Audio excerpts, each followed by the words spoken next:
I did it, I can do it again. I did that and it was easy. I could do more than that next time.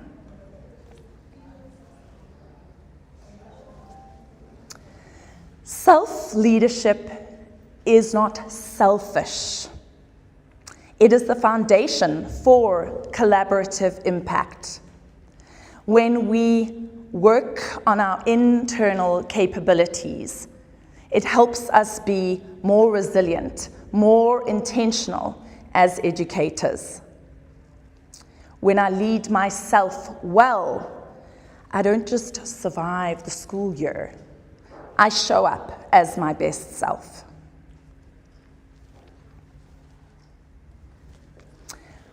These are a useful website, selfleadership.com. There's so much in self-leadership. The GRIT test is often a tool that's used linking your perseverance and working towards your goals. It's kind of just a check for yourself. And this post-session reflection is not for me. This really is for you if you would like to go and just reflect on what we've spoken about today. Oh, I've even got 3 minutes, I think. Thank you so much. Thank you. For an interesting presentation, interesting topic. We have 2 questions for Ms. Filippo. Sister, I think according to you that I understood that the self-trust is the secret of our success. We need to be always positive and optimistic on ourselves so that we can move forward in our life with positive. Yes, but it's not about fake it till you make it.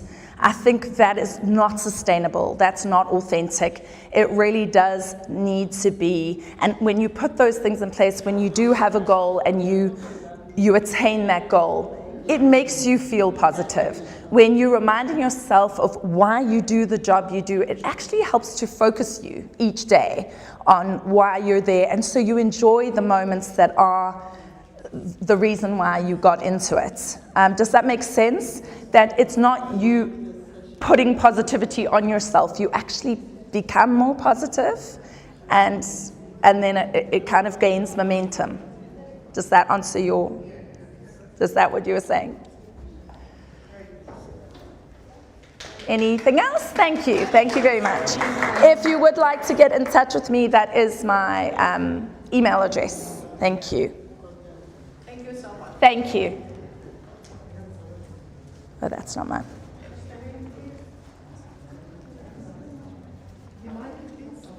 Oh, yes. Forgot about that. Thank you. Thank you. It's nice to meet you today.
مشارك في كتيبة التعليم وشبكة البحث الإجرائي في الشركة. شكرا لك دكتورة هدى.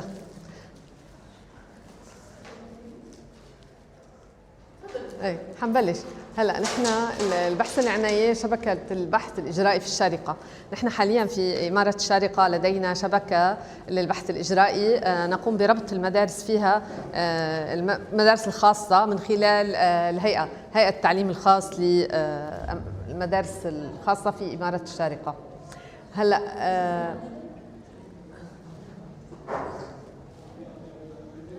ما هو البحث الإجرائي؟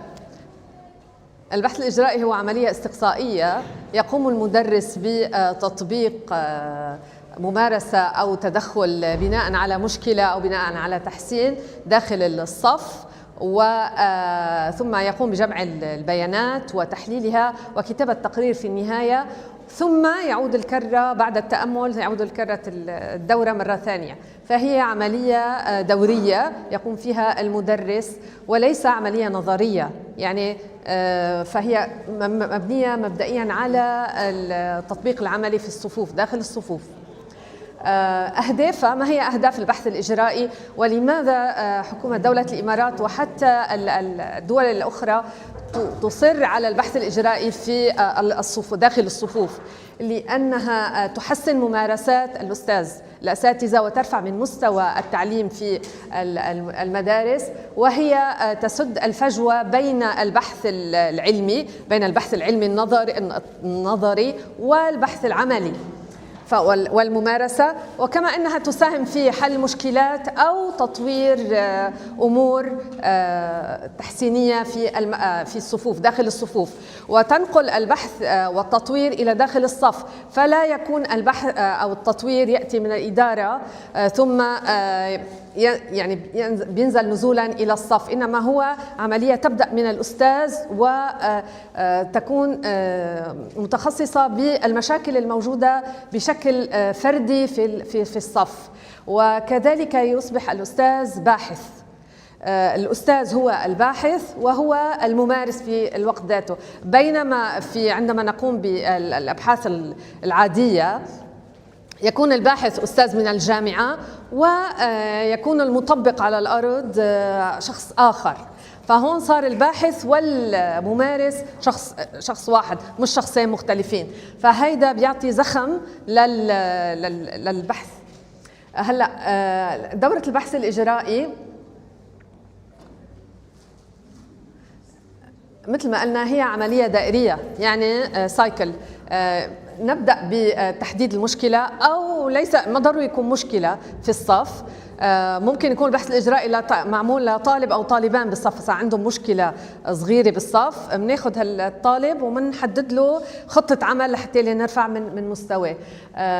نوضح أهمية البحث الإجرائي، ثم نقوم بصياغة أسئلة بحثية ونراجع دراسات سابقة، ونختار منهجية في تجميع البيانات، نقوم بالإجراء المداخلة، نجمع ونحلل البيانات ونكتب تقريرا صغيرا على مستوى الأستاذ.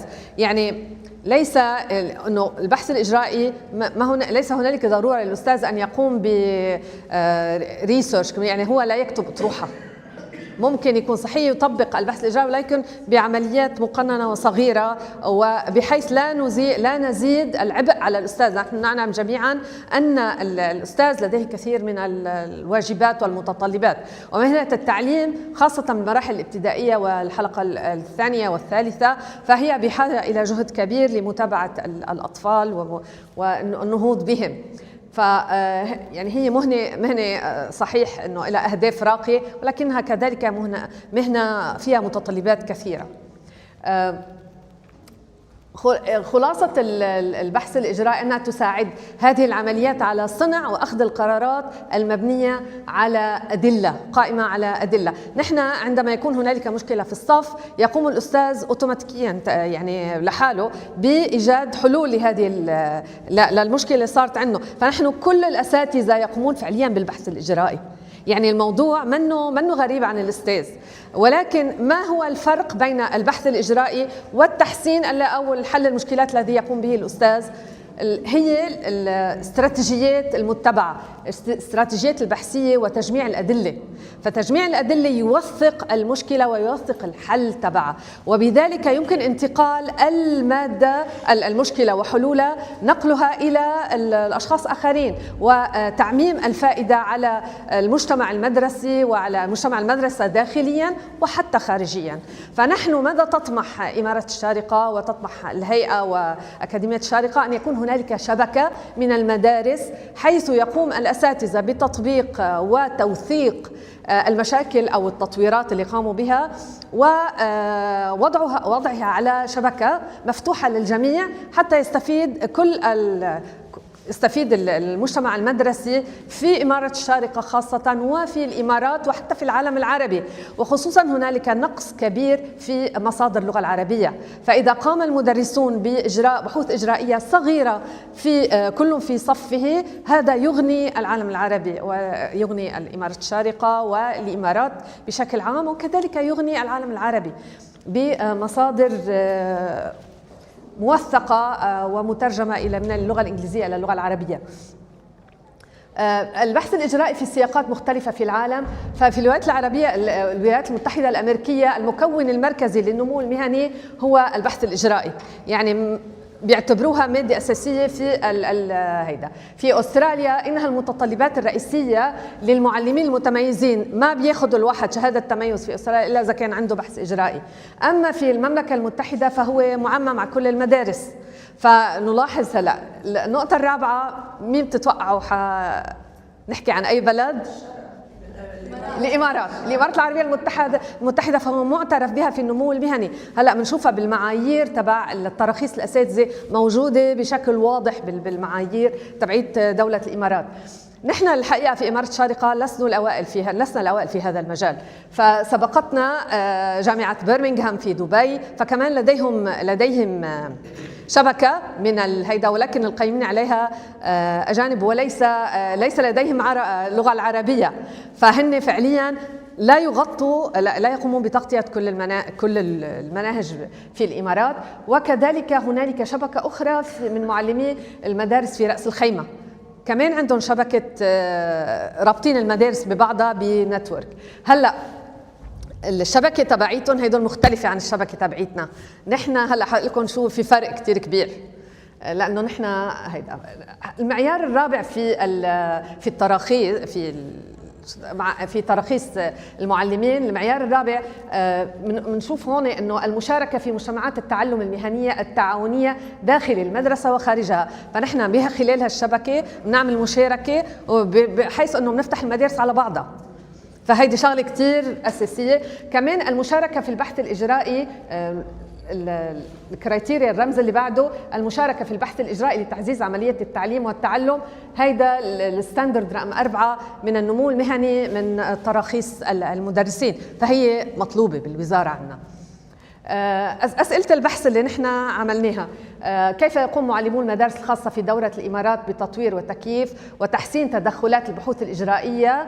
إلى أي مدى تساهم تدخلات البحوث الإجرائية في تحسين مخرجات التعليم؟ ما هي العوامل التي تساعد على أو تعيق تنفيذ وتوسيع نطاق البحث الإجرائي؟ لأنه في عوامل مساعدة في عوامل معوقة، وهلأ بنشوف أنه كيف نحن بتجربتنا بيّنت معنا أمور مهمة. أول شيء نحن السنة السابقة قمنا بتجربة على عينة من المدارس، على 3 مدارس تم اختيارهم من خلال الهيئة، وهو الهدف تحسين تجربة التعليم والتعلم من خلال دمج الممارسات القائمة على البحث. الشعار شعارنا هو تمكين التربوي من خلال البحث الإجرائي.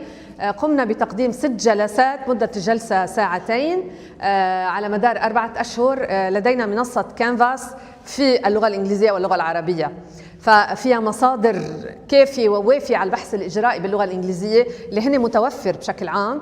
المشكلة كانت باللغة العربية، فنحن نقوم بالترجمة حاليا. نحن متعاقدون مع شركة ترجمة تقوم بترجمة المصادر التي يحتاجها الأساتذة. كذلك لدينا مقابلات مع أساتذة طبقوا هيدا في اللغة العربية واللغة الإنجليزية، ومع مدراء المدارس كذلك سوف نقوم بوضعهم وفتحهم للجميع للاستفادة منهم.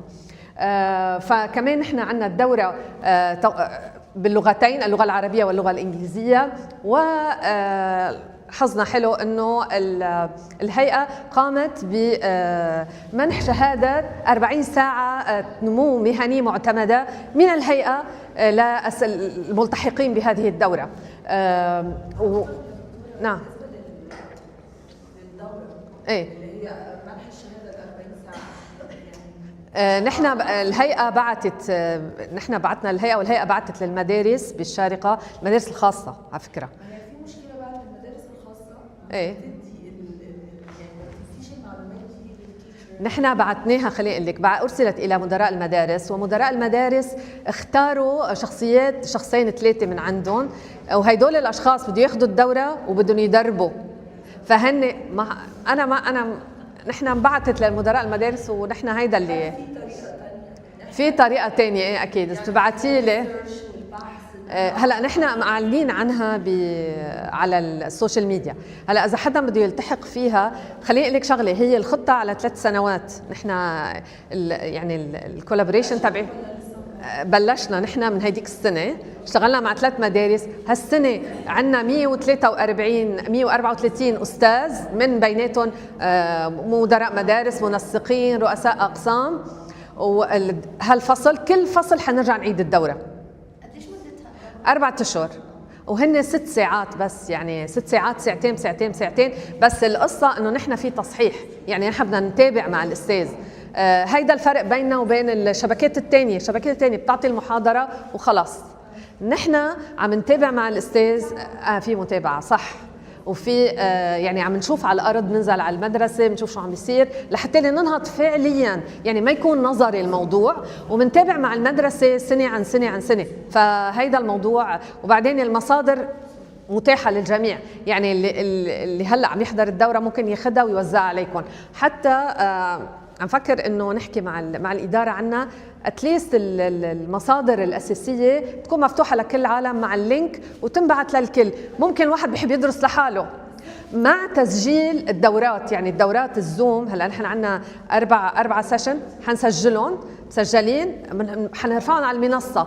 يعني اللي ما حضر الدوره ممكن هو يرجع للتسجيل ويحضر مع المصادر، مع الباوربوينت اللي نحن حنعطيه. ففيك انت تدرسي لحالك، لانه هيدا سيلف ليرنينج منه. كل دوره بتكون 4، يعني لو اخذتها مره خلص اخذتيها مره. اي لا، ما ضروري تاخذي. هلا نحن بعدنا بالبدايه، بس الارجح انه يصير في ليفل، يعني يصير في هيدا ليفل 1 نرجع نعمل ليفل 2 نرجع. عرفتي كيف؟ لانه اذا في ناس حابه تطور حالها، بس احنا ماشيين بتغطيه الاساسيات لحتى لانه الاساتذه اصلا عندهم كثير شغل. يعني نعم تفضلي. هل احنا بطلبه اكاديميه؟ نعم احنا مغطيين جزء كبير. انتم مغطيين كل شيء على فكره وزياده. ايه انتم مش هلا انتم مش محتاجينها صح، بس ممكن تكوني محتاجه ل 40 ساعه. ايوه بالضبط، 40 ساعه نمو مهني. ففي كثير اشخاص ممكن يلتحقوا فيها لانهم بياخذوا 40 ساعه. بعد الكورس بتاخديها. نحن ماشي يعني اون جوينج البروجرام على 3 سنين، فنحن كل فصل حيجينا تسجيل جديد. فاذا ما التحقتوا بهالدوره اهلا وسهلا فيكم بالدوره الثانيه، بننبسط فيكم. هلا نحن بلشنا هديك السنه مثل ما قلنا دوره تجريبيه، مشروع تجريبي مع 3 مدارس. اول مدرسه فيهم اعتذرت لانه قالت ان الاساتذه لديهم كثير من العمل، فمن بعد ما اخذوا الدوره اعتذروا. المدرسه الثانيه وهي المدرسه الهنديه أخذوا الدورة وبلشوا بالعمل، وكان الأساتذة متشجعين كثيرا، إلا أنه سأبهم نعم. بالنسبة للدبلومة التربوية لازم ناخذها صح؟ لازم كل معلم يحصل عليها ولا؟ لا، إذا أنت عندك شهادة تعليمية ما بدك. مين اللي بده الدبلوم التربوي؟ يلي ايه بس حسب الاختصاص تبعك. إذا اختصاصك تربوي ما بدك البي جي دي اي. اذا كان اختصاصك غير تربوي لا بدك اياها. هيدا قانون الامارات. نعم هيدا قانون الامارات. نعم. هلا نرجع لقصتنا. المدرسة الهندية اعتذروا في منتصف الطريق، كان عندهم إعادة تجديد الرخصة، الانسبكشن تبع الهيئة وهيك، فاعتذروا. كانوا كتير يعني موترين ومضغوطين، بدهم يحسنوا الأداء تبعهم وحقهم بالنهاية. بقينا صفينا على مدرسة واحدة فقط اللي هي مدرسة الرواد البريطانية. مدرسة الرواد تشجعوا معنا كتير، إدارة كانت سبورتيف والمعلمات كانوا يعني جد. خليني هلا هيدول جزء من الصور يلي التدريبات اللي انعملت السنة المضيت، السنة السابقة، ورجعنا شارك معنا حوالي هيدول 3 أساتذة 3 منسقين هيدول. فهن قسم اللغة العربية شارك بكليته، يعني من مراحل الروضات الابتدائي كل هيدا كان عندي حوالي 18 استاذ باللغه العربيه.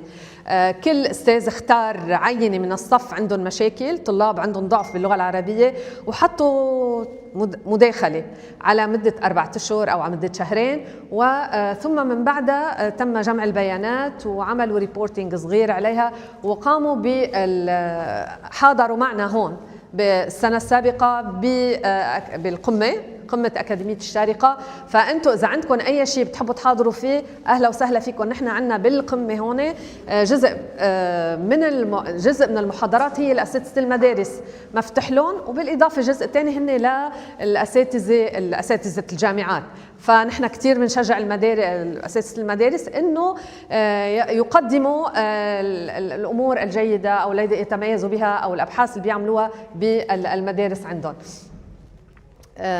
المنهجية البحثية كانت منهجية نوعية مبنية على مقابلات ل 18 أستاذ، معلم ومعلمة، و2 من المدراء كانوا معنا بالجمع المعلومات. وكمان أجرينا مقابلات مع الطلاب لتوثيق تجربتهم، واشتملت عملية جمع البيانات على تدوين ملاحظات المعلمين في الفصول ومقارنة نتائج الطلاب. نتائج الطلاب ارتفعت بشكل كتير كبير لأنه ركزوا خطط تطوير يعني معمولة على قياس المشكلة. تمام. فهيدي النتيجة كانت كالتالي. بالنسبة كان في نتيجة كتير منيحة للطلاب. بالنسبة للمتعلم كان أول شيء غير مدرك أنه لعادات التعلم الخاصة به، فهلأ صار عنده إدراك أكثر أنه أنا كيف ممكن أتعلم بشكل أفضل وحسن مهارات الدراسية عندي.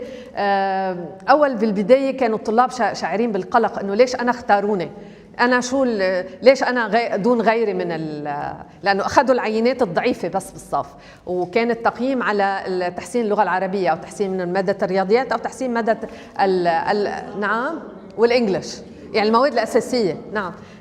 كانت من بعدها صارت المشاركة كتير عالية والدافعية مرتفعة جدا، وصار في تطبيق لاستراتيجيات جديدة. ليش؟ لأنه صار في تركيز على الطلاب اللي عندهم صعوبات أو عندهم تأخر دراسي.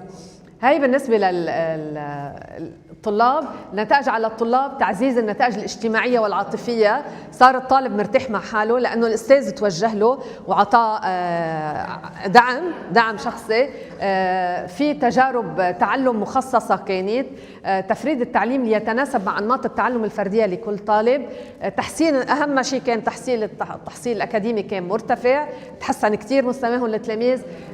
صار في بيئة تعلم عادلة inclusion، وزيادة تفاعل الطلاب ودافعيتهم. والأهل أو بالبداية استغربوا، وبعدين بالأخير الأهل كتير انبسطوا فيها الفكرة، لأنه شافوا النتيجة على أولادهم ونفسية الأولاد تحسنت. بالنسبة للبحوث الإجرائية تأثيرها على المدرسين: تعزيز الكفاءة الذاتية للمتعلم للأستاذ، لأنه صار هو عنده استراتيجيات بحثية معمقة، وبعدين صار عنده تأمل أعمق للعمل تبعه. صار في توثيق للمشكلة، صار في sustainability، استدامة. ليش؟ لأنه لما بيوثق المشكلة وبيكتب رأيه فيها صار ممكن نقلها للآخرين. وأهم شغلة بتوثق الحالات الخاصة أو حتى المشكلة عامة، وهالمشكلة ممكن تكون موجودة بصف تاني. إذا عندك أستاذ جديد ممكن يستفيد من التجربة تبعيتك، بخفف على التنسيق على المنسق الشغل. لانه صار في عمليه توثيق افضل.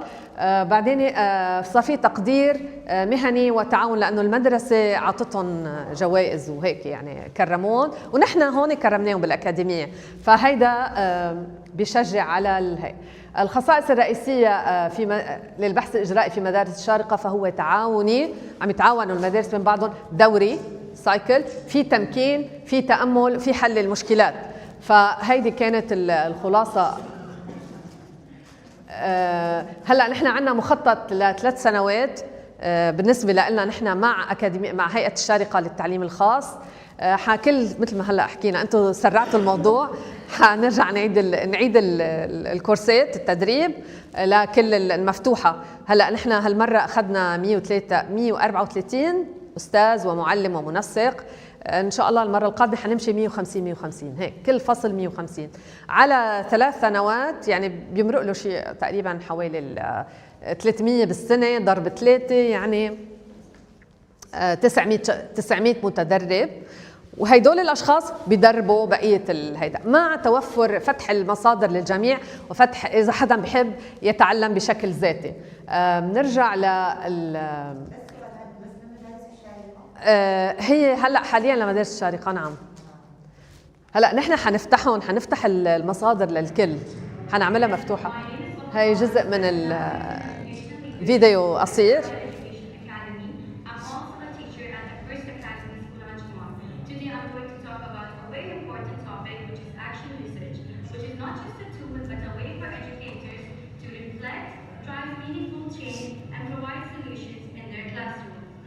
Let's dive into how a group of teachers created a meaningful impact in their classroom. Here, teachers from across schools gather at Sharjah Education Academy, ready to embark on a journey of discovery and growth through action research.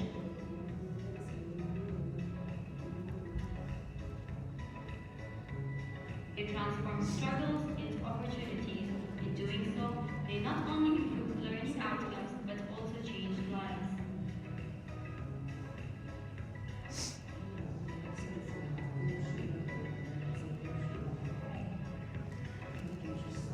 We see the joy and satisfaction of teachers celebrating the success of their action research journey. هيدا جزء من هدول على الاي اي. نحن هدفنا نعمل شبكه للشارقه للبحوث الاجرائيه، وحتى الهيئه شكلهم متبنيين، عجبتهم الفكره، فشكلهم بده يحطوا مصادر عليها يزبطوها، بس بتاخذ لها شويه وقت معنا. ونحن حاليا عم ندرب مثل ما قلت 134 معلم ومعلمه من مدارس الشارقه الخاصه. هلا اللي سالني اذا كنتوا انتم من خارج الشارقه هل ممكن تلتحقوا بالبرنامج، نحن حنفتح البرنامج، حنفتح المصادر مع تسجيل الحصص، حنحطهم اونلاين ببلاش لكل العالم تتعلم منهم. فممكن اذا انت حتى لو ما التحقتي معنا ممكن تطلعي تشوفي الشرح الدرس، الزوم، والمصادر باللغه العربيه معموله موجوده باللغه العربيه واللغه الانجليزيه، فحيكونوا متوفرين للجميع. واهلا وسهلا فيكم. لا، حيكون باللغتين العربي والانجليزي 2 سوا، فاللي بحب نعم. لا من هلا نحن بلشنا من نحن بلشنا نشتغل مع المدارس من شي تقريبا شهر، من ديسمبر. انتوا وين باي منطقه؟ بالشارقه؟ الشارقه، بس اكيد انبعت للمدير تبعكم 100%، بعت له تبليغ، واخذنا اول 140 زلمه سجل. اول خليني اقول لك كيف صار الموضوع. انبعت لكل المدارس تعميم عام، مين بيحب يسجل؟ المدارس اللي سجلت فتحنا التسجيل اسبوع واحد، وسجل عنا 134 استاذ. نحن ما بنقدر ناخذ كاباسيتي اكثر لان في تصحيح وفي متابعه.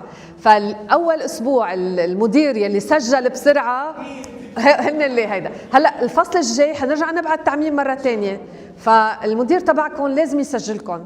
عرفتي؟ هلا نحن حنحط اعلان على السوشيال ميديا فيها. ايه، والويب سايت تبعنا نحن هو بينزل على الاونلاين اكيد. بينزل بده ينزل على المعلومات، بدها تنزل على الأكاديمية، على ويب سايت تبع الأكاديمية أكيد. فممكن نرجع نبعث لكم إياه بتعميم لكل المدارس اللي بيحب يدرس لحاله. هيدا بيساعد الجميع وبينهض هيدا. لو سمحتوا شكرا جزيلا للإصغاء، في قيموا لي هذه الدورة هالسيشن، وأهلا وسهلا فيكم. شكرا يا ميت، أهلا وسهلا فيكم، يا أهلين شكرا لك.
Hello.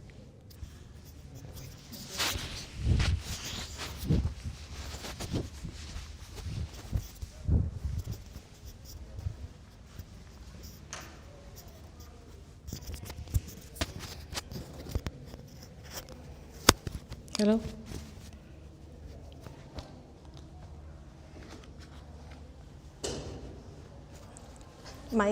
Just a minute. This one, photograph as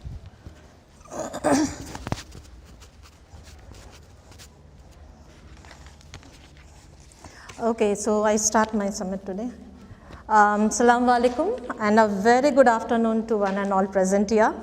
Actually, when I received this invitation to speak at the summit, I was genuinely flabbergasted, humbled and momentarily unsure about myself that whether I will be able to speak before such an august gathering of intellectuals from all over the world.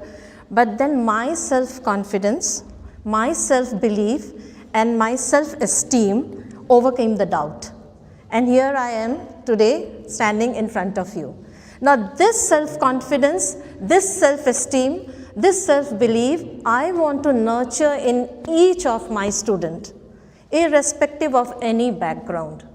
So today's topic will be fit and apt for the day, where we say that a community coming together when there is a collaboration between the school, which is in educating the mind, where there is family which shapes the heart, and community which prepares the students for the world. So, to the next slide. No, so this is where I'm honored, and with that spirit I'm honored to speak on from guests to co-creators, engaging families and communities as true education partners. Well, I would like to introduce myself. I am Sanchita and I am a physics educator in Delhi private school Sharjah. So I have more than 18 years of experience there, and I cater to the students of from the years grade from 13 years to 16 years students. Okay. Now the first question that comes is, the video isn't working. The video is not working. It's a video. Now the first question is that, why family and community partnerships matter? For that I will write to quote Henry Ford, which says that coming together is a beginning, keeping together is progress, and working together is success. And how true it is, which says that teamwork is turned into the progress and the progress into the success story. We all know about Henry. Okay, now this was the time, this is also video, the video support I need. Okay, now when we say COVID-19, that was when education became everyone's responsibility. And COVID-19 was a wake-up call for all the schools to realize the importance of community. And I have been working for 18 years. For the first time, I practically experienced that, how the parents, how the community worked together and the learning continued. How teachers adapted lessons online, parents supported the learning, communities offered digital and emotional support. That built trust, strengthened partnerships, and the most important thing was no child was left behind. Because irrespective of his caste, creed, color, or whether he was a special student of determination, nobody was left behind. So that was the best part of it. Now real life data, community issues, and were all integrated into the lessons. And I would like to give a very small example. My grade 10 students, they conducted an online assembly on this COVID. And how beautifully I saw the collaboration between the parents, how they within small time, within whatever was available with them, they all had the equipments, they all had the gadgets, everything, and they had put a wonderful assembly online, and they have always put on or passed on a positive messages, and those positive messages kept the students learning continued beyond the classroom, and that was a very positive point for that. Okay, now this is just a data, a relative data, which I found that this was the contribution when the school and the community, when the remote learning is all, all included, that participation was 28.4%, the family participation was 24.3%, and the community and multi-sector, this was UNESCO and GEC partnered to provide the teachers training, to provide the equipments so that nobody was left behind. So this was the takeaway from that data during the pandemic. Now again, how school initiatives strengthen the partnership. Now, that is the first thing I would like to take up. That alone we can do so little, together we can do so much. And that is the famous quote of Helen Keller. Now Now Helen Keller, she couldn't work alone, if we know that. She was blind, right? It was with the help of the teacher, her family and the community which accepted her as an inclusion. We all are inclusive schools in Sharjah and UAE as a whole, we say. So that was taken, so that was a very big thing. Now these are the practical strategies. Unless we practice it in the school, we cannot say that this strategy is good or that is bad. Now these are the proven ones which I have tested in my school, and it works. Now the first strategy is a collaborative decision making, that the parent community, representative in the schools, they together sit together and then the decision is made. Now here I would like to take an example of task force meeting parents. If you have, I don't know whether other schools have or not, they have a task force which we have, and it has the community members, it has the parents, it has the students, and jointly we have the meetings for well-being, it's for academics, it's for our safety, and we come across some decisions which are taken unanimously. The second one is again very important, inclusive cultural and the community engagement. Now we have to celebrate the local cultures, and we are doing that. UAE National Day is there, Eid is there. Even UAE is the best example of more than 200 nationalities, and we should all respect the diversity in the cultures, and that we are doing by celebrating other festivals too. If required, we should go for the home visits. I find it, if required, we should go to the home visits, visit the children, know their background, and that can help into the learning. And then the community-based classrooms. Here I mean that if suppose I take a social studies lesson, I can make the students visit the local museums where the local experts can help them out with their lessons. So that again the community is coming up. Third one is very important, and that is the capacity building for parents and community. Now the capacity building is something I would like to highlight. This is about the students of determination as well as the high achievers, the gifted students. Now in our school they have, because counselors and all, they make a group and they hold the workshops for that. And here we say that capacity building for SOD students helps families understand diverse learning needs and equips them with the practical strategies to support inclusion, well-being and progress at home and in school.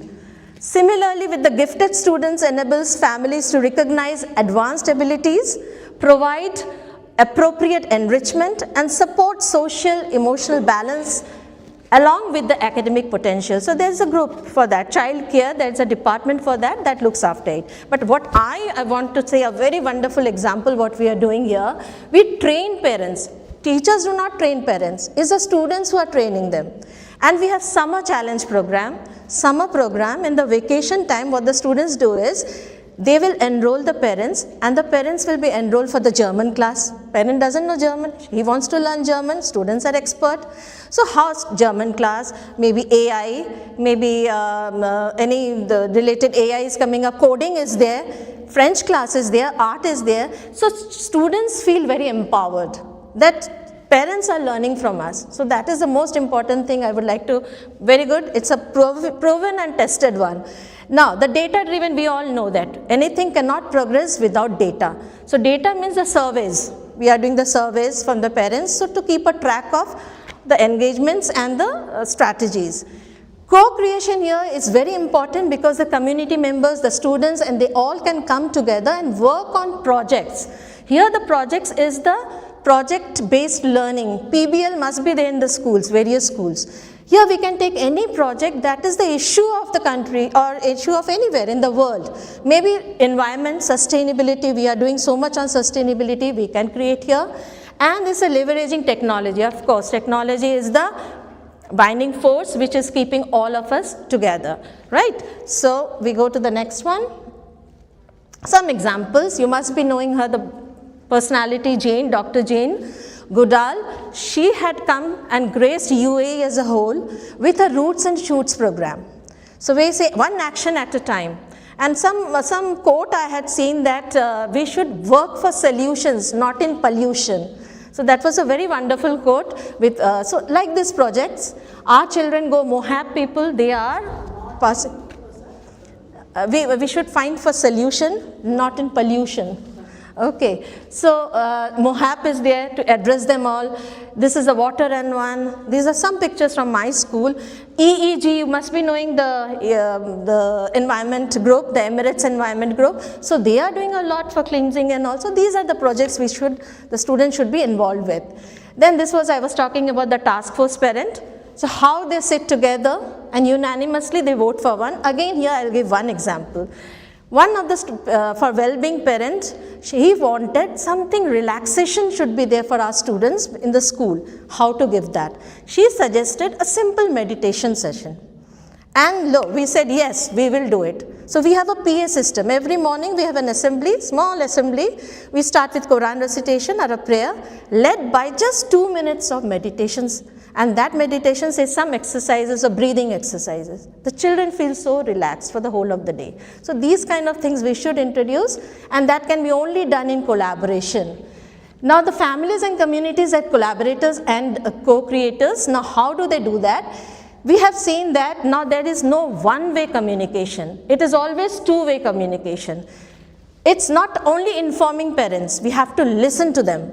Third one is from events to embedded collaboration, where the parents, families will be participating in the events of the school.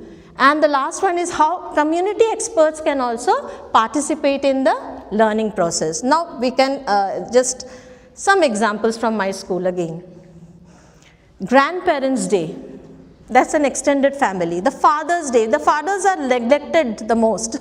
Do you agree? We all say Mother's Day, this day, but fathers, they are the backbone of the family. So we celebrated Father's Day, and the boys were so excited. So they feel good. So there's an emotional bonding, respect and empathy that boosts the self-esteem.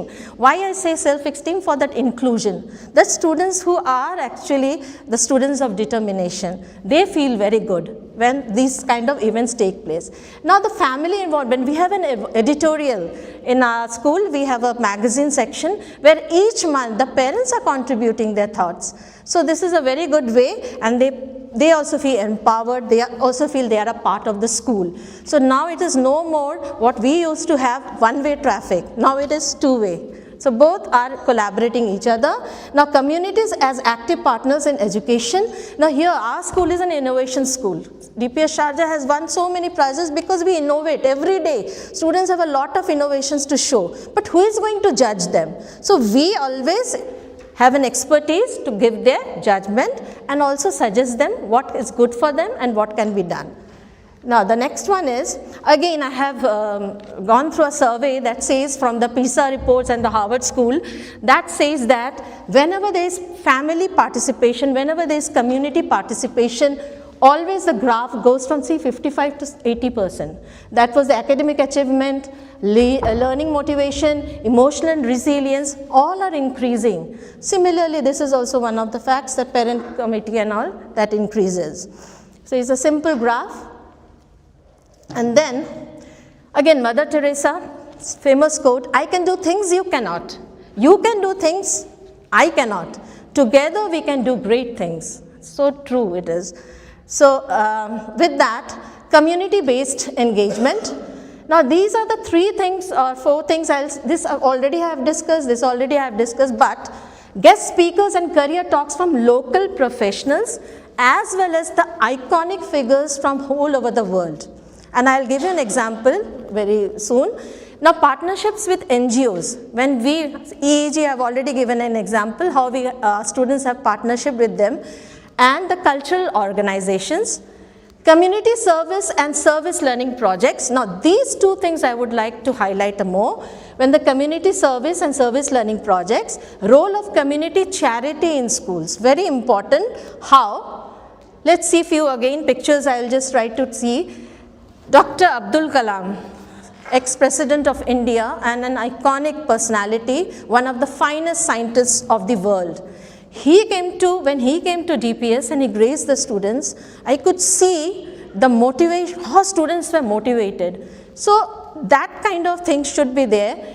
Students to dream, he has taught the students to dream big, ignite the passion for science and innovation, and of course instill national values, purpose and lifelong motivation. That's true. Then it's the NGO and environment awareness. Now they are doing such a good work in UAE. They have given a week for zero waste product. Children follow it. Rigorously they will follow it.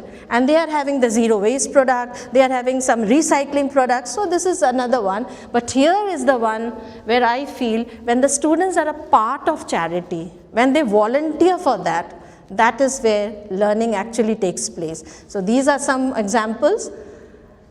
Now again some evidences and statistics, because to prove it, I have the statistics that during the COVID era, the loss of learning was very, very less, whichever schools were supported by the aids, the charity work. Secondly, this OED, Organization for Economic Cooperation and Development, research also shows that there is 10 to 20% increase in student engagement and learning outcomes wherever the schools are supported by charity. Wherever there is no, naturally it's little lesser. And here I won't miss to say about Jackie Chan, who is the famous Hollywood actor. His charity work throughout the world for children, it is marvelous. Okay, now next. Before I end, I will just like to sum up everything. Now the thing is, as teachers, as educators, how are we going to do an inclusive engagement tools? So an overview I have put it here. That says that there are many points to be covered, but I have just covered 3 points, and that says that family and community asset mapping. This asset is not about the exam. This asset is that our families, if I have 5,000 to more than the families, our family members only, there are so many experts in the families. Maybe one is an engineer, one can be a doctor. So we have to map those, the strengths from each and every family. So that is very important so that it can be help to co-create the meaningful learning experiences, right?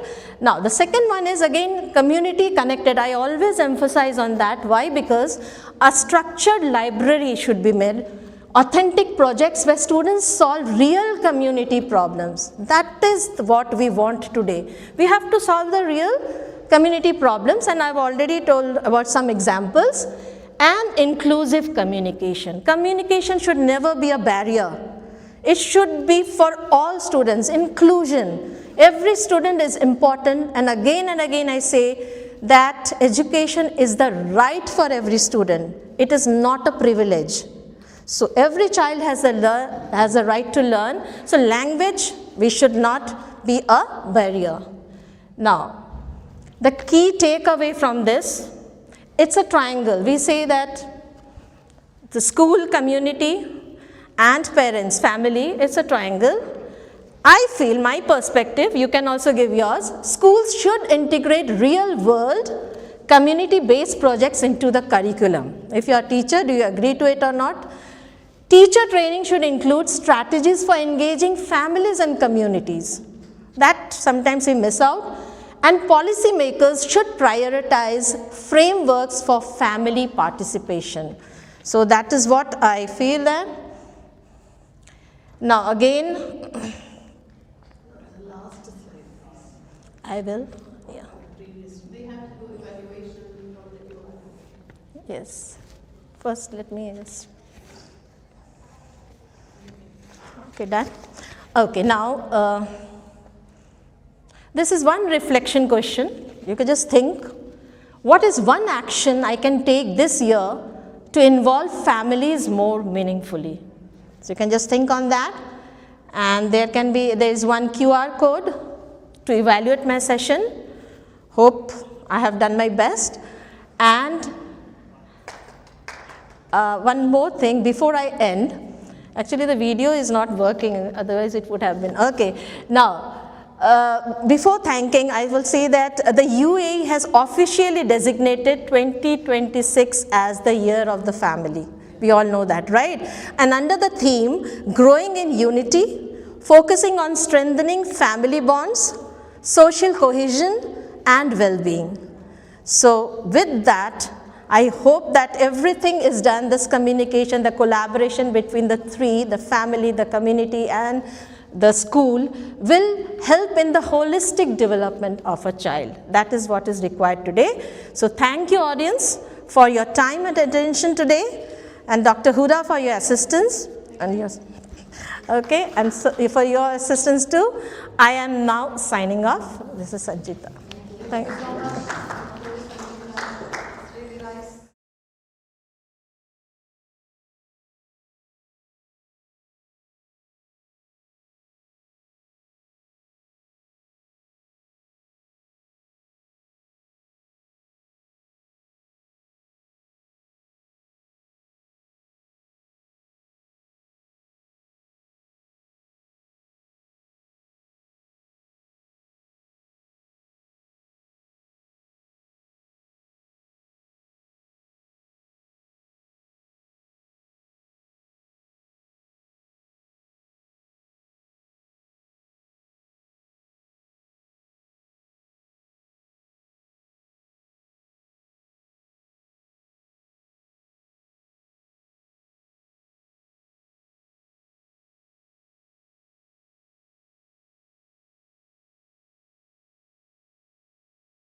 Okay, thank you everyone. Assalamu alaikum, merhaba. Thank you so much for joining today.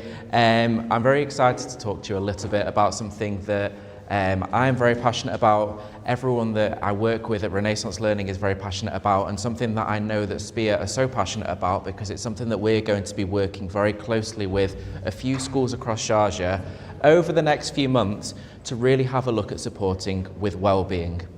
But that's not just going to be focusing on student well-being. It's going to be what can we really do to support our teachers every single day as well. And we're going to focus a little bit on kind of how those two things are really, really linked. So just to introduce myself, my name, as you can see, is Alex. I'm the Regional Manager for Europe, Middle East and Africa for Nearpod, which is part of the wider Renaissance Learning organisation. Renaissance Learning also incorporates GL Education, who you may know from lots of the assessments they do across maybe some of the schools that you work in, such as the CAT4 and the PASS, and we're going to focus on two of those little things today. So, what our three session objectives are. So number one is identify our current well-being situation. So we're going to have a little look and say, basically, how are our students and teachers currently feeling, using some existing data and having a look at what we can do to really identify how they're feeling at the moment. Then we're going to have a look a little bit about what we're trying to do to support with this. So we're going to do a bit of an outline into what the pilot's going to look like with some of our different schools that we're working with, and then have a look at our outcomes. So really, how can we factor in pedagogy into everything that we're doing? So making sure that we're not just using technology for the sake of technology, because I know I can see it in the room here, I can see it when I go into schools every single day. There is a lot of technology, probably too much technology at times. So it's making sure that everything's used in the correct way to really drive those outcomes. And I'm going to point you in the direction of a similar thing that we've run with schools in the UK to show how it can impact both students and teachers together. So, teacher and student well-being, where are they? You can see here, 73.6% of teachers reported work-related burnout in 2025. I used to be a school teacher. I taught in the UK, I taught languages for 5 years. That word burnout was something, especially as work continues to grow and grow, not just from the work that you're doing in the classroom, but work related to supporting your students with well-being. Burnout is something that has really become more and more common. That's nearly 3/4 of all teachers that feel there. Then you can see here, 30% of students experience stress weekly or more often at school. And obviously stress is a little word. You think, oh, you're stressed, something's going to come through. But everything will snowball and snowball if we think about it. If you're stressed one week, you know that your teacher's also going to be stressed. Maybe you go home and you speak to your parents and they're stressed. And stress will just grow and grow and grow. And it's always like, you know, people describe it as when you're pouring a drink into a cup and then the cup will overflow and everything will come out. And that's what stress will do. Those little tiny pores will grow and grow, and that's where everything will kind of start getting sort of more difficult for the students.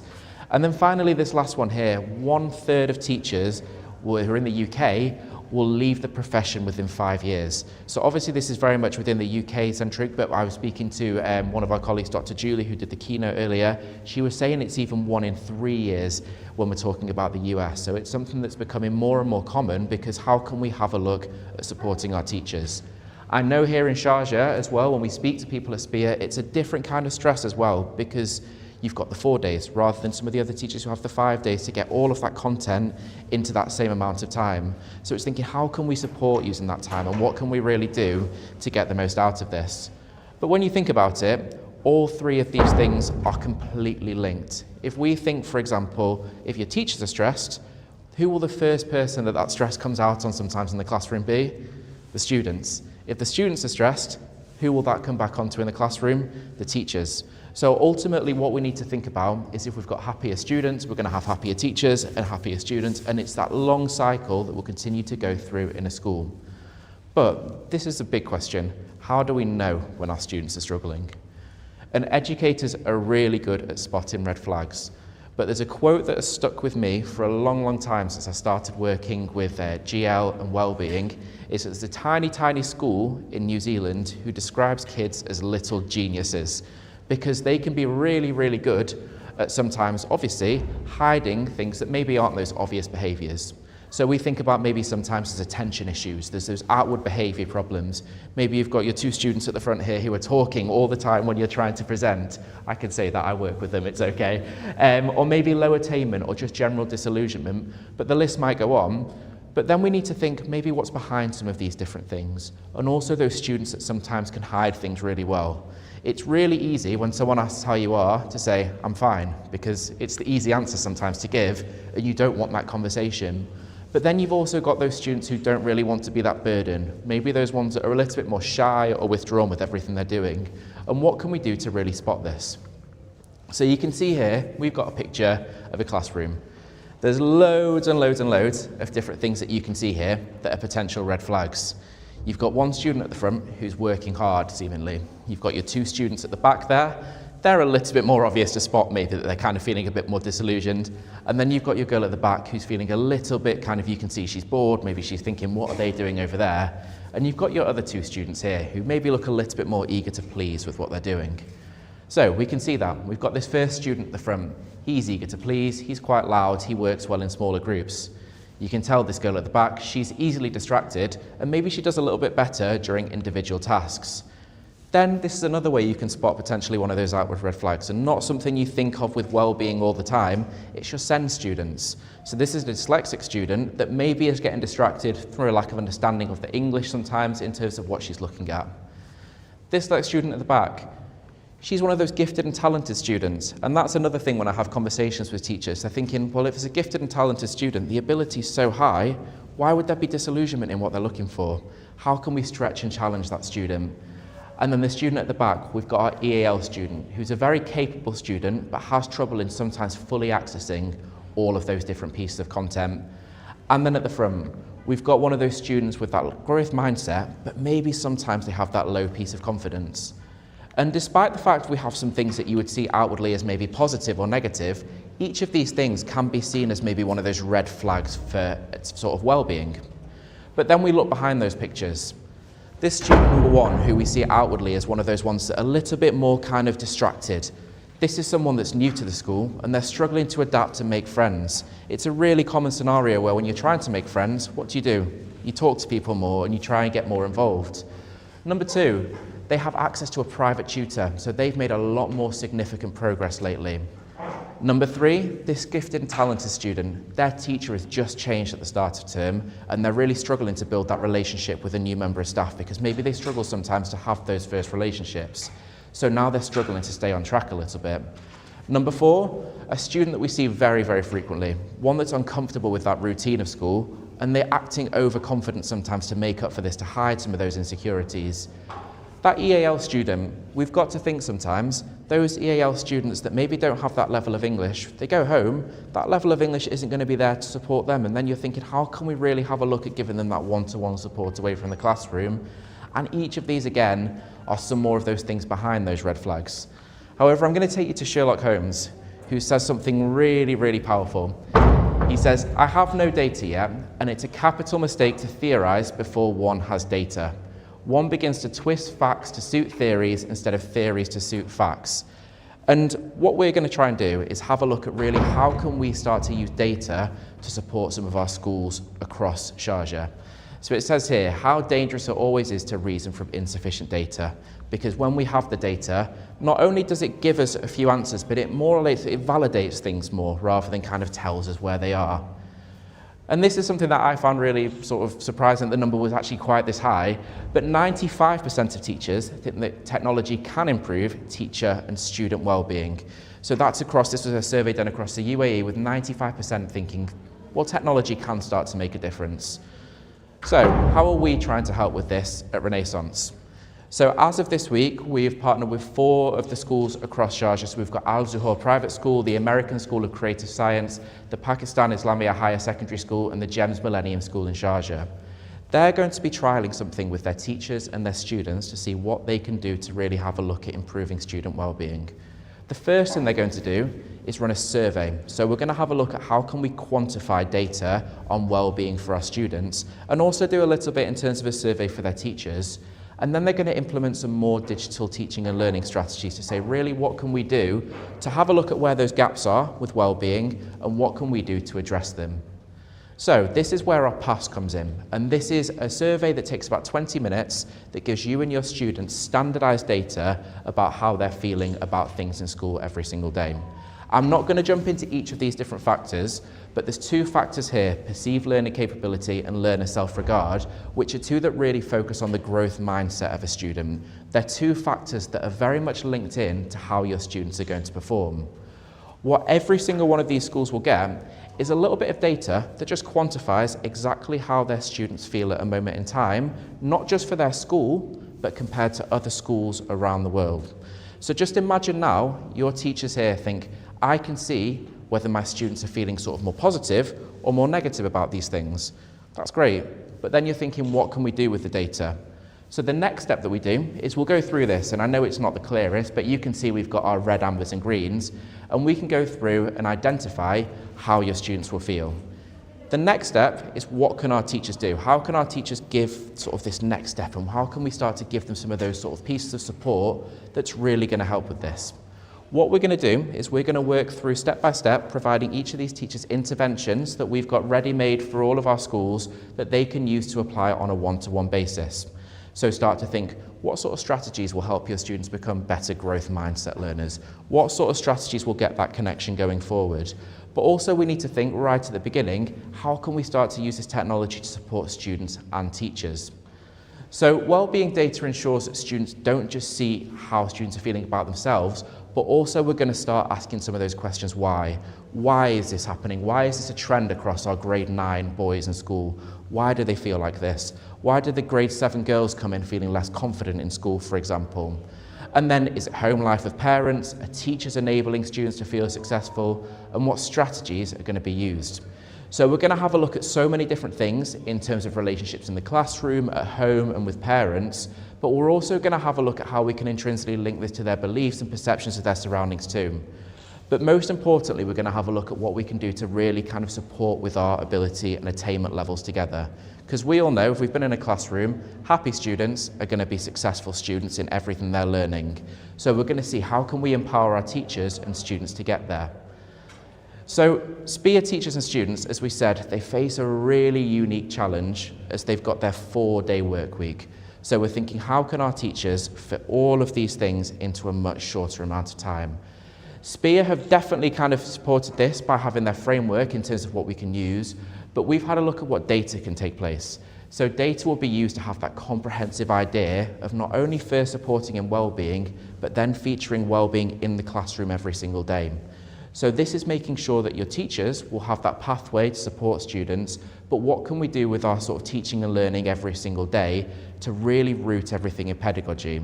And that's where the second part of the pilot will come in with one of our teaching and learning platforms, which is Nearpod. But however, I want to focus very quickly on this word pedagogy, because this is kind of something that I want to give you to take away with things. So when we're thinking about pedagogy with our technology, I want us to think about 4 key areas going forward. First of all, the people at the heart of everything that we're doing, the learners and the learning. So what should it mean to be a learner in the classroom? What is our goal as a learner? Is to come away with something that we didn't know at the beginning of the lesson, take it away at the end of the lesson, and be able to move forward with everything that we're doing. Teacher and teaching, again, what should it mean to be a teacher? We're the vehicles to give those learners what they want to learn. Did you have a question, sorry? Yes. I have a question, but in the previous slide, I just want to know, what does past interventions look like? So past interventions look like it's a website, essentially, where what you'll be able to do, it will guide you to these 9 factors. If I just go back slightly, it will give you a page for each of these 9 different things. It will show the teacher, first of all, what this will look like inside and outside the classroom. So for example, if we think about our attitudes to teachers, this isn't a question to say, for example, who is your favourite teacher in school and why? It's a simple statement to say, for example, I feel comfortable speaking to my teachers, or I know when I can ask for help in the classroom. The interventions will take you directly to this strategy, and it will show you, first of all, what it will look like in the classroom, what it will look like outside the classroom as well, because you've got to think sometimes as well, if people feel less comfortable to speak to teachers, could it also be a relationship with parents sometimes that's causing some of that sort of lack of confidence to speak to adults in that case come through? Teachers will then be given 3 levels of questioning. So you've got individual level questioning, so you can break the report down to that granular level. We've then got a way of having a look at what it looks like on an individual class. So as I said, let's say our grade 9B are the ones that are really struggling. We can have a look at a class level, but then you've got whole school questions and strategies as well. Once you've asked those questions, you'll then be given strategies that you can use in the classroom as a teacher or a classroom assistant to support those students every single day, and they were all written by educational psychologists. So they were developed originally, I think it was a director of education at Cognita Education, was the one that was the first one behind kind of giving these interventions. They've been developed to really kind of stay up to date with everything too. It's like a way of drawing data, but indirectly from the students and then working on the findings. Exactly. So it's not just say, because the thing is, the question that we always like to say is, you've got the data, great, but why do you have the data? What are you going to do with the data? So it's how can you start to do this? And the way the pilot is going to work, I'll show you in a second, is we'll do the data, we'll start to implement the interventions and the in-class teaching and learning, and then we're going to run the data again. So we're going to see kind of what the impact on those things has been to measure that impact in the classroom too. Any more questions? How long does this test take? It's 20 minutes. So it's a quick 20-minute snapshot, and it's a way of really kind of identifying where your students can be. So as we were saying, I'll just go back to my pedagogy slide. We've got our learners and learning and our teacher and teaching, but then knowledge and assessment. So we were talking earlier today about where does knowledge come from and how is it formed. So what are we doing every single day to form this basis of knowledge for the students? Are we doing things in class? Are we doing it at home? And then how does schooling relate to our wider lives and communities? And this is something we've done a lot of work with a really kind of established author in the UK called Dr. Fiona Aubrey-Smith, to move from just having EdTech to putting pedagogy at the heart of everything that we're doing. So it's making sure basically that you've not just got tools for the sake of having tools in a school, because I know in here there's probably about 50, 60 different tools that you're using each across your single schools every single day. Whereas if you've got teaching and pedagogy rooted at the heart of this, you will start off and say, what is your vision? And then what tools will support that? So with SPEAR, their vision is supporting teacher and student well-being. And what we're trying to do is provide those tools to get them there. So be specific. Think about exactly what you're looking for. If you know where you're going, the tools will hopefully get you there. In terms of where the second part of this will come in, this is through Nearpod. And this is an in-class teaching and learning platform that you can use in the classroom, but where SPEAR schools are going to try and use this as much as possible is away from the classroom as well. So think now, if your students are in the room if we've got till Thursday in the classroom, then they can have a look at using some of this work over the weekend, whether it be from supporting their growth mindset strategies, whether it be from accessing assessment in any language. If they want assessment in English or in Arabic at home, their teachers will be able to do so. But we need to think, one of the reasons I left teaching is because I did not have enough hours in my day. There were 24 hours in my day, and that was not enough for me to get my marking, my planning, everything done. Teachers are going to be able to use things such as AI now to generate their lessons to support their EAL learners. So I can see here, I want to teach about the topic of algebra for my grade 8 students. They're all Arabic learners, so make the lesson more adapted for this and ensure that the lesson provides opportunities for my students to be thinkers. So you know that SPEAR wants your students to be independent thinkers. How can we get our platforms to meet that goal moving forward, and what can we do to really support this? And then finally, we've got our opportunity to have our marking done for us. This is something, like I say, if I was still being able to do my marking for me, I'd probably still be in a classroom right now. So it's something where we think, how can we have a look at supporting each of those different schools? So what does success look like for us? Number one is, first of all, getting that data. For us, the data is the most important thing. So we're going to get our student and teacher well-being together and then identify where those challenges are, working one-to-one with schools.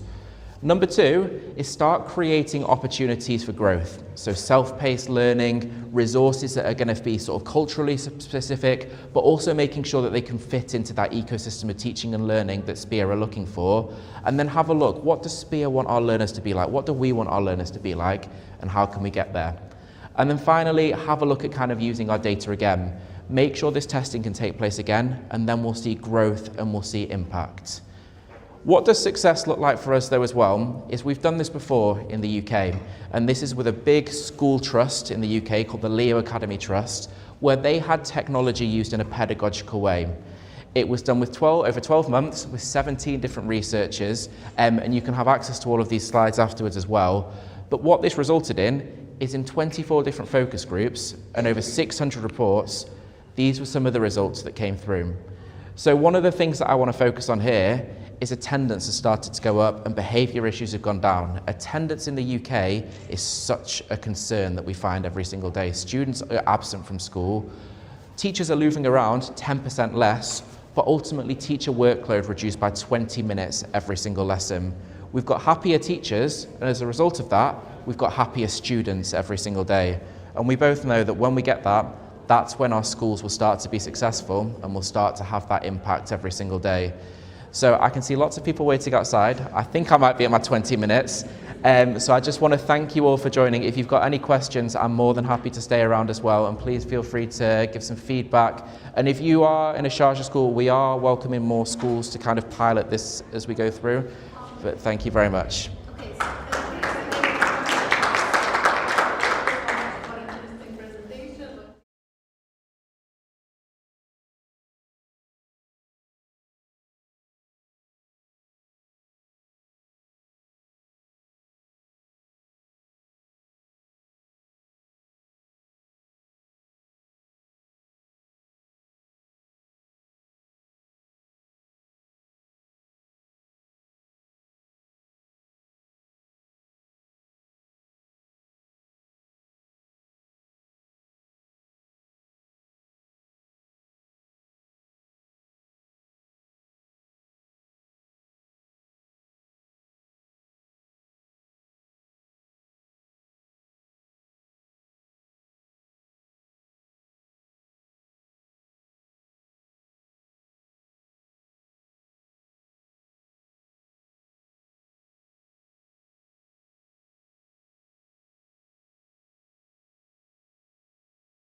Maybe Salma can take photo. Salma. I think we're waiting for the participants to come.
introduction. Thank you so much for coming. We'll be talking about digital technology in early childhood and how teachers and parents deal with the challenges we have with digital tools.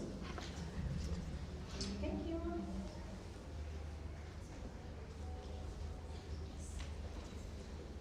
We know how digital tools have kind of like invaded everything.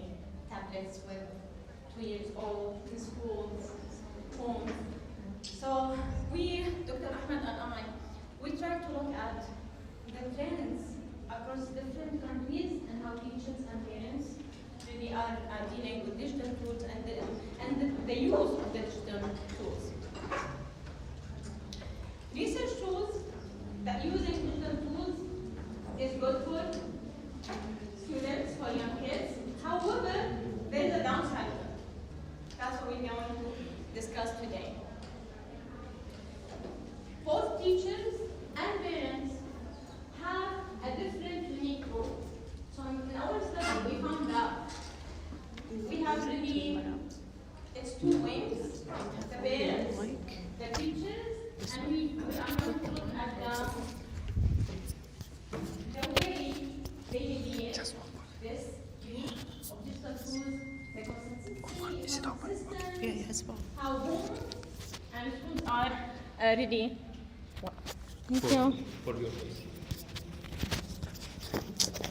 Thank you.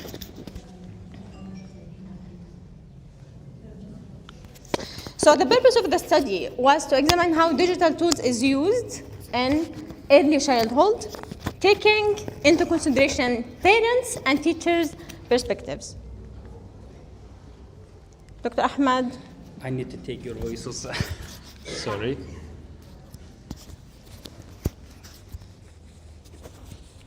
Okay. Yes. Hello, everyone. I'm the Dr. Ahmed. I'm the assistant professor in Sharjah Education Academy. My background is early childhood education. I work with these groups and I'm interested with the digital technologies. I would like to share one of our research with Dr. Maram. In this study, we use the systematic literature review design. What is that one? We are collecting the all literacy about this subject, digital technologies, like what we look at it. We look at the ERIC, Scopus, Web of Science kind of data sets about what type of finding the studies about digital technology usage in early childhood education. We find more than 346 papers, then we categorize them. What about the early childhood? We coded, it decreased. What about the parents? We decreased. At the end, we only find around 21 papers because of the relevant one. Like think about, when we started the search, we say since 2016. Then we saw in 10 years, many things changed. Many things changed, especially in the digital technology side. Like right now, we use the AI in our education. Maybe coming research could be about how the early childhood teachers use the AI in their education system. We say, okay, we will check the 21 studies and what they are talking about. And these studies are from the different countries also. We have several studies from the Turkey. We have several studies from the Arabian side and Europe and the United States and others. Here are some data analysis. We will touch these ones, and we designed four main themes for systematic literature, what they are talking about, okay? The first one is classroom teachers use digital tools to support. They use for supporting their teaching system. They use literacy development. That's one of our development contexts in our child development side. Literacy, language development, cognitive development, physical development, and social emotional. And they use literacy. They use during the storytelling. As I know from my daughters, in the classroom, they have a chance to see storytelling. And also, they are assigning the students like kind of homework. You should go and read these assignments with using the tablets, with using a different program. Like they use Level Up, read as some things like that.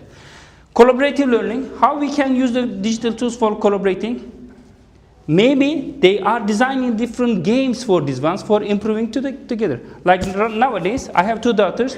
They are using the class dojo for playing together. And during that time, they are building the environment together. Do you see? It's improved the collaboration skills also. Not only for the games, they can also use these digital technologies in the classroom for collaborative working. And documentation of learning. It's very easy for checking how many books they are reading. Like when they read it, they have a chance to see the teachers are checking how many books Zainab read it and how many questions she answered. And she has a chance to see what's their reading levels. Okay? And technology it depends on how you are using. What's your reason to use for as a teacher? Depends on your aim. You can use the different types of digital technologies. And as a teachers of the role, you should guide them. You should guide how they will use the tools in the classroom and also at home. Because in early childhood education, the children are the bridge between the parents and the teachers. They will, like I didn't know what is the class dojo, and they are teaching me what is class dojo and how they can use, they are teaching me. And nowadays we are playing together. And you will see inshallah in the next part. And ask questions. They will ask about how you are using, how many books did you read. They are checking also with the digital technology tools. Scaffold learning. Okay, this week I am asking you to read 3 books, 4 books. Try to answer all the questions, some things like that. Okay, connect digital experiences to real life. I never seen for my daughters as a parent, but as I know from my background, sometimes we were using the digital technologies for how we can do the research with plants. If you give it this much water, how long it can take to grow up. If you give this kind of fertilizer, how long it will take. Like when you use the digital technologies, they will see easily and they will not wait the seeding one things and checking all the days. You can do, but the digital materials will have you to see and observe in fastest way. What types of barriers they have? They have lack of training, as we know. I'm not saying these ones. Literature show us. They have lack of training, limited confidence, unclear guidelines, and limited institutional support. Like how many of their schools are supporting to use digital technology? Some schools offering many digital items, but not the others. Thank you. Parents, we all are worried about digital tools, how our kids are using digital tools. What do you feel and think when you just found your kids having the tablet for 30 minutes? What do you imagine? What are they watching? What is it, right? So we have studied the different kind of types of digital tools management parents have across different contents. And we found that the most dominant trend is the gatekeepers. Putting screen time limits, policy, it's like having policy in your home. This is the most thing that parents are doing across the world. They're having like a strict policy about how to use digital tools. Sometimes in the form of like, you have a 30 minutes. Or I'm blocking these websites, okay? So having, routine, gatekeepers, the no for digital tools is the biggest trend in parents. And we have studied research or analyzed research in Australia, Tunisia, Turkey, New Zealand. Parents nowadays are acting as gatekeepers, trying to block young kids from, having and using digital tools. So this is the big one. The second trend that I would really would love to talk about is the co-using of digital tools. Some parents are trying the strategy of, I will join my kid while doing, the digital activity. But what is it when we say co-using? How? Help them out, sit with them. Yes, but based on the research we did, most of the parents think about co-using as I'm sitting next to my kid. Yes. But it's not about being physically next to it. It's about giving attention, watch, ask questions, engage, connect. That kind of like co-using technology that kids mean. Because I'll be sitting by my kids watching, but I'm not there. I'm just physically sitting there. However, when parents were asked about co-using of technology, how do you deal with technology? Oh, I sit in the same room. So they cannot watch an appropriate thing. It's important that as long as it's not a lesson, like the parents are not being teachers for their children, Yes. that it's a time of actually having fun with them. Yes. And not taking it over, like you really want them to be playing with other children Yes. to make it more fun. It's not a time for us to be asking too many questions because it takes the fun out of it.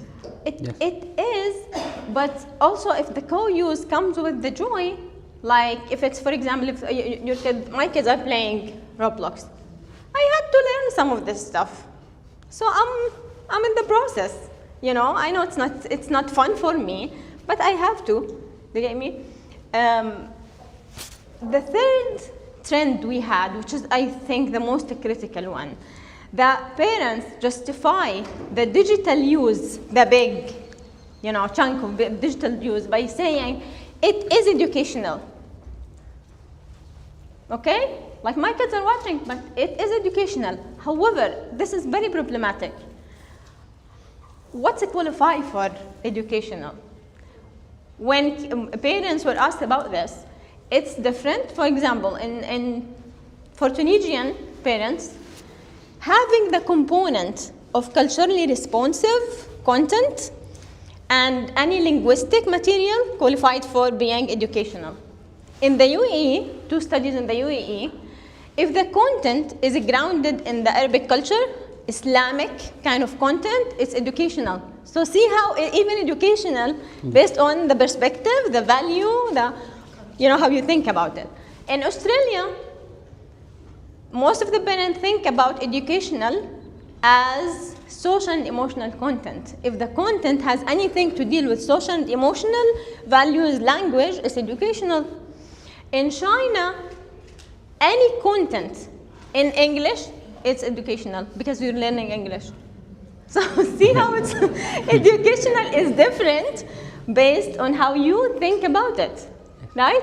In Turkey, it's about, we have Dr. Ahmed, if the content is focused on numerical literacy or language-based, it's educational, no matter of other things. Very interesting that in China, when they asked parents, because they have checklist. If it's educational, check, what do you think? For parents, if it doesn't have anything violence, it's age appropriate, it's educational. So I think it's time for us to ask ourselves, what is an educational content to you? It might be very different, compared to other parents. Encouraging offline activities, I want to mention something about this. In Ireland, that research was in Ireland, they don't use the word even digital use. They use online, offline, like trying to maintain a healthy balance between being online and offline. Okay, and which is something I like when their kids play, they would say clearly that this is entertaining game, this is educational game. Even, clearly stating the purpose of doing this, because for young kids, this is a digital tool. You have to make it around learning. So when we are setting the time, which is the minimum and which is the maximum time for screen time? It depends. Depends upon? It depends. As long as you have a healthy balance between playing, senses, they are playing around, communication, you may play with your kids, but you still have the communication, the human connection to your kid, it's fine. Do you get me? As long as you have this human communication.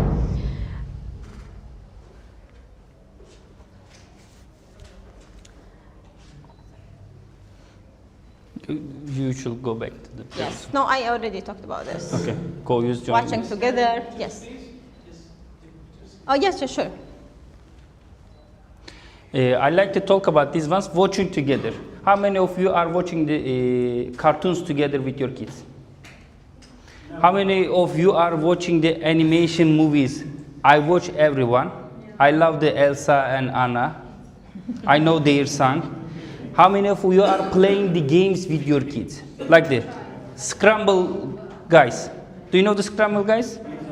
Nowadays they are playing these ones, but nobody knows what types of character they have it. I played with them, and I also showed them you can design a group and you can play with your sister. And I designed the group. We play 3 of us. I play with my phone, they play with their tablets. And we have a challenging with us. Who will complete it first? Okay? At that time, I'm also observing what type of characters are they appropriate for their levels.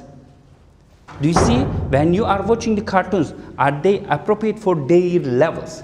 I would like to give one example from the United Arab Emirates. We had one study about how the parents think about the digital technologies at home.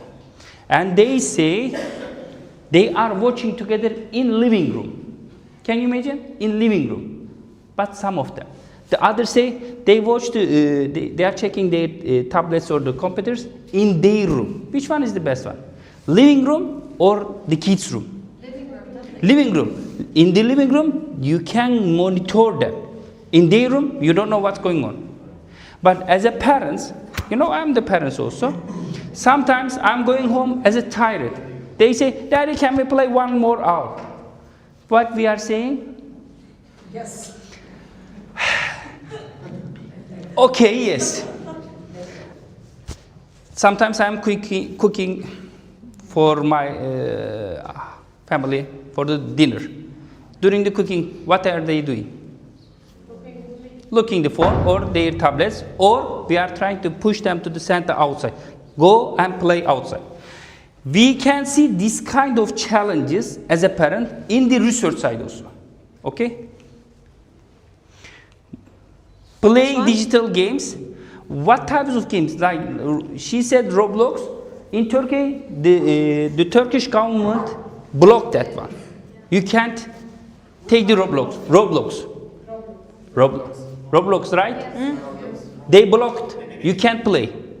And they had a deal with the Ministry of Education for cutting some of the games because of the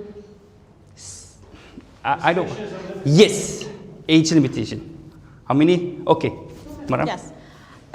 We found that the way parents are dealing with the way you use digital technology and digital tools mirror the way the kids are doing it. Even if you mandate or ask or put requirements, the way you do it, they do it. So if we're saying family time, no phones. If you're scrolling on your phone and taking that phone during the dinner, you're just destroying that rule. So it mirrors the way you do it as parents. So the more you have healthy habits and balance, it really affects how you do it. Another very important findings, we found that there is an emotional in the research everywhere across the world that digital tools have been used in an emotional way to calm kids. Like if I'm cooking that meal, I want them to be patient and finish. Get your tablet until I'm done. If they're very angry and you cannot control it. So electronics have been used in a way to psychologically deal with our kids. And kids have now, they have that connection between if I scream, I will get my tablet. Okay. The most, even more interesting, the study found that even parents, when we are exhausted, and sometimes we are very exhausted, we use technology to disconnect. Yes. That's okay. So what we found before that. We don't have enough time. Yes. No, just one very important thing. We found that kids are seeing us using digital technology to calm themselves and to calm them. So it's more about social and emotional component, and this is very dangerous. Dr. Huda, how many minutes we have? 1 minute. 1 minute? Yes. Okay, in 1 minute. Share challenges between, what type of challenges both teachers and the parents, and a major challenge is inconsistency between home and, do they have any collaboration between teachers and the parents, how they are connecting, how, like for the level up, when you are giving me the level up assignments, you should tell me how I should use the level up.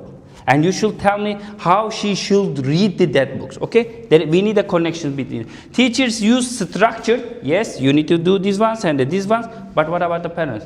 Do they know how they can give the structure? No. And home use is often less structured, that's the normal things. This inconstantly affects the children's teaching. Like teachers giving the really structures, parents give the really free time, so they have an issue about what is the right things. Framing physical, we should push our kids to the physical activities. Of course, like when you ask that questions, there is no right answers, but the APA, American Psychological Association, suggests that don't give any technological devices below three ages. After that, it should increase like based on the age. Like if she or he is 5 years old, doubled with the 10 minutes, multiply with the 10 minutes, okay? There is no right things, maybe they are still searching, but there is no right numbers, okay? Balance play opportunities, increase them. Homeschool collaboration, as I said before, we need this collaboration. And best practices, intentional use, why they are using, they should know. Why I am watching this movie? Why I am watching this movie? They should get some results outcome from this movie. Like Elsa and Anna, what is the meaning of Elsa and Anna's movies? Do you know? Did you watch before? It's a good collaboration with the sisters. It's all about sister support. Yes, sister support. I support my sister. But I have 2 daughters, luckily. One of them is the Elsa, the other is Anna. They support each other. It works for my family, but maybe not for yours. Like the Tom and Jerry, probably you know. Tom is always fighting with the Jerry, right? Yeah. What is the outcome? Fighting for food. Yes. Do you see?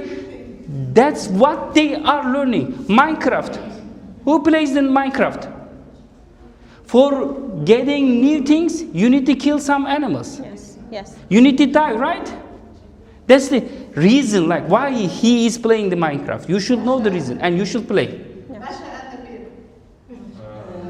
No.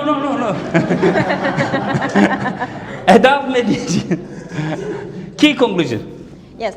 Key conclusion, we need as parents and teachers to have a balance between the whole strategies. You have to have a policy in your house and your school. Like myself, I have a limit, an Apple limit for all my kids.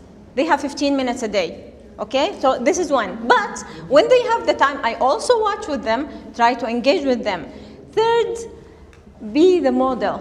Be the model. Use technology for good things, and they will learn how to use digital technology by modeling. This is the third one. Fourth, if you have a policy, stick to it. Like for example, I don't let my kids take devices with them in the school, but they always ask the teacher they want devices. I'm not sure if they want. I contacted the school and they said yes, we asked for laptops. I said I wouldn't like my kids to take a device every day, so please, whenever you have the other option, let them do it. I don't prefer. They accepted it. Sometimes you have to be open about what you agree. they accepted it, and now they have options, and I found out that this is what other parents also want to do.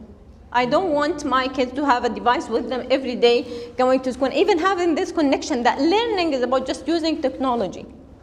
We're doing a following up now research in the UAE, trying to study in nurseries here how we use technology, the amount and the quality of the use, how do teachers and parents use technology. That's it. Thank you. So sorry for taking your time. What is this QR code? Oh, please evaluate the session. Questions for Dr. Ahmed? Yes, any questions? We have 2 questions for the team. Sorry, we had a lot of Yes, things. I We can couldn't listen find you the all time the time. to No worries. discuss everything, but if you have a question, please. Yes. Sometimes we need to compromise ourselves, like you said that we need to be with the child, but their contents and our content might be different. Yes. They may be watching cartoons and all, their passion will be cartoons, our passion will be higher level. So after we are with them, then after that we are not getting separate extra time. If they are taking extra time, then they definitely we will be along with us also. Yes, to be realistic, I'm a parent, to be realistic, you cannot join them all the time, right? But at least if they're watching 2 hours or 1 hour, at least 15 to 20 minutes you are with them, checking with them. That's why you have to have a nice balance between all of them. You have to have a policy, like a restriction on the device. Like for me, really, I put it, they cannot open things until I give a permission. Okay, so you have to have it, but with it, when they watch, you have to be with them. You have to model it. If you're very tired, and it's happening to all of us, at least you know what they are watching. Do not just give the device and you don't know what. At least. If you don't want to be with them, try to check what you are giving. Yes. And I prefer TV. By the way, if you ask about one screen, I prefer TV. Yes. Not other things. They don't have access to other stuff that's not age appropriate or stuff like that. Yes. You have a question.